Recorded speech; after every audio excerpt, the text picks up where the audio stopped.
Hello hi అందరికీ నమస్తే. చాలా రోజుల తర్వాత వీడియో అనేది చేస్తున్నాను. ఓకే అండి, ఎవరికి కూడా స్కిప్ చేయకుండా లాస్ట్ వరకు వినండి, తెలుసుకోండి. ఓకే, ఈ వీడియో దేని గురించి అంటే కనుక మన ఫైండర్ 2.0 అనే కంపెనీలో టాప్అప్ అప్డేట్ ఈ రెండు ఒకటే అన్నమాట.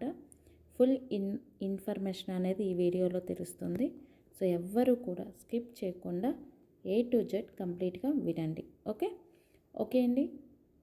ఇప్పుడు ఫర్ ఎగ్జాంపుల్గా మనం ఇప్పుడు నా ఐడియా అనేది నేను ఓపెన్ చేసి చూపిస్తున్నాను మీకు. ఓకే, ఇప్పుడు నేను స్టార్టింగ్లో 3K ప్యాకేజ్ రావటం జరిగింది.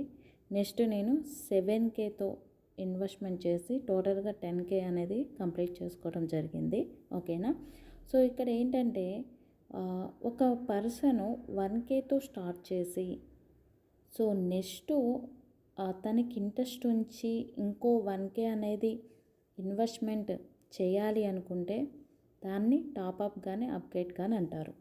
సో ఇక్కడ మీరు టాప్అప్ ఇన్కమ్ కూడా మీరు వేసుకున్న ప్యాకేజీని బట్టి మీకు డైలీ బోనస్ లేదంటే క్యాపింగ్ లిమిట్ అనేది ఇవ్వడం జరుగుతుంది. ఓకే, గుర్తుపెట్టుకోండి, అందరూ క్లియర్గా గుర్తుపెట్టుకోండి. ఇప్పుడు మీరు 1Kతో ఇన్వెస్ట్మెంట్ అనేది స్టార్ట్ చేసి అనుకుందాం. నెక్స్ట్ మీరు ఒక ఫ్యూ డేస్లోనో అంటే 2 డేస్లోనో 3 డేస్లోనో లేదంటే 1 వీక్ తర్వాత కానీ మళ్ళీ మీరు 1Kతో ఇన్వెస్ట్మెంట్ చేస్తే అదే ఐడి మీద ఇన్వెస్ట్మెంట్ చేస్తే కనుక మీకు క్యాపింగ్ లిమిట్ అనేది పెరగడం జరుగుతుంది. అంటే 2500 అనేది అంటే పిఎస్గా 1K ఇన్వెస్ట్మెంట్ చేసినందుకు 2500 అనేది ఇవ్వడం జరుగుతుంది. క్యాపింగ్ లిమిట్ కూడా అంతే ఉంటుంది.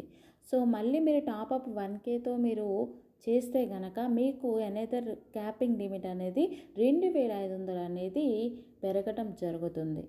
ఇది దేనికంటే యూజ్ఫుల్, టీం వర్క్ చేసుకున్న వాళ్ళకి క్యాపింగ్ లిమిట్ పెరగడానికి యూజ్ అవుతుంది.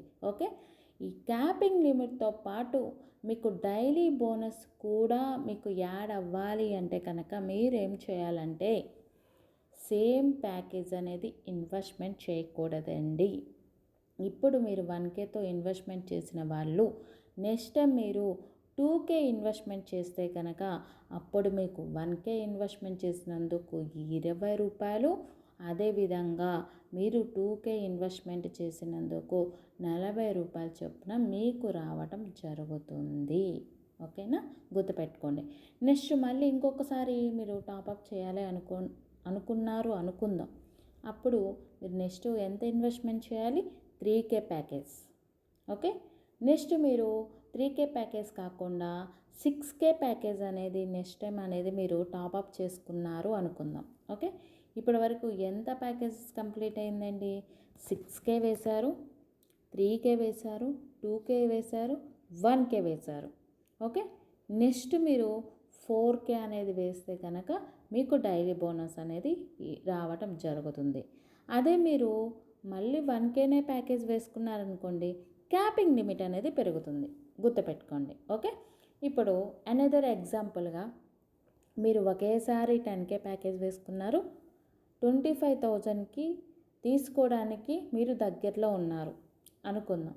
అప్పుడు మీరు ఎంత వేసుకోవచ్చు అంటే మీరు మళ్ళీ 1Kతో స్టార్ట్ చేసుకోవచ్చు, లేదనుకుంటే 10Kతో అయినా మళ్ళీ మీరు డైరెక్ట్గా వేసుకోవచ్చు అనమాట.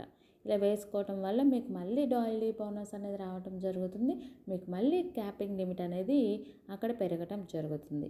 ఇలా చేసుకుంటూ వెళ్ళచ్చు, అది మీ ఇష్టమైంది. అంతేగాని ఇక్కడ ఎవరిని కూడా బలవంతం చేసేది ఏం లేదు. ఓకే, బట్ కానీ ఇక్కడ మనకి టీం వర్క్ చేసుకున్న వాళ్ళకి క్యాపింగ్ లిమిట్ కూడా పెరగడం కూడా ఇంపార్టెంటే కాబట్టి సో ప్రతి ఒక్కరు కూడా మీ ఐడి అనేది ఓపెన్ చేసుకొని చెక్ చేసుకుంటూ ఉండండి. ఓకే, దాన్ని బట్టి మీరు ఎంత టాప్అప్ చేయాలి ఏంటనేది మీ ఆలోచన విధానం బట్టి ఉంటుంది. ఓకే, తెలుసుకున్నారు కదా, top up or upgrade income full details తెలుసుకున్నారు కదా. సో ఇంకా మీరు కన్ఫ్యూషన్గా ఉంటే మళ్ళీ ఈ వీడియో మళ్ళీ రిపీట్ చేసి వినండి, క్లియర్గా మీకు అర్థమవుతుంది. Okay, thank you.